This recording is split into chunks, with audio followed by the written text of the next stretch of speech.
कंबर रिपोर्ट कंबर मां न्याज़ हुसैन दुनिया जी रिपोर्ट मुताबिक़ PS 15 जे उम्मीदवार निसार अहमद खोड़ो ऐं PS 16 जे उम्मीदवार सतार ख़ान चांडियो पारां UC छजड़ा ऐं ॿियनि ॻोठनि में वर्क गजाणियो ऐं ॻोठ ॾेवड़ा में जलसो।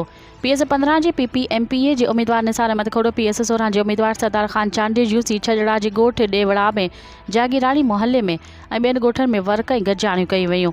ॻोठ ॾेवड़ा में सैयद पंजहल शाह गुलाम अब्बास जागीरानी पारां मुनक़द कयल जलसे में शिरकत कई। इन मौके ते निसार अहमद खोड़ो सरदार ख़ान चांडियो पंजहल शाह अब्बास जागीरानी तकरीब खे ख़िताब कंदे चयो त असां अवाम जी ख़िदमत कई आहे कंदासीं। ही इलाइक़ो फ्लड वारो इलाइक़ो आहे। अवाम PP खे चाहे पई असांखे जेका बजट मिली आहे उहा अवाम ते ख़र्च करे अवाम खे पंहिंजे पाणी जूं स्कीमूं ॾिनियूं आहिनि। असां अवाम खे बिजली 24 कलाक फराहम करण लाइ सोलर स्कीमूं ॾींदासीं ऐं ज़रिए पाणी जो बि मसइलो हल कंदासीं। असांखे यकीन आहे त अवाम 8 फ़ेबर वरी ते तीर ते टपोणी असांखे कामयाब कंदा।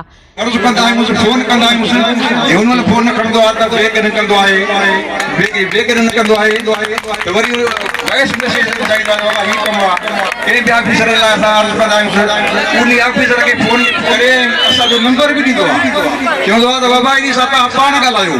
उहो ऑफिसर मूंखे पाण ॿोली ॿुधो आहे बाबा शहज़ाद किथे आहियो तो साहब तव्हांजूं लख महिरबानियूं।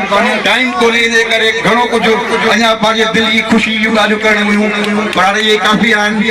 असां ते लख महिरबानियूं सरदार जनाब सरदार मंचाणी साहिब जूं साईं निसार अहमद खोड़ साहिब जूं असां उमेद था कयूं जीअं अॻे बि असांजे मथां महिरबानियूं ऐं प्यार जी नज़र हूंदी हाणे बि असांजे मथां प्यार जी नज़र हूंदी। ऐसा जी चाल के जी क़यादत तमाम खूबसूरत आहे। असां ते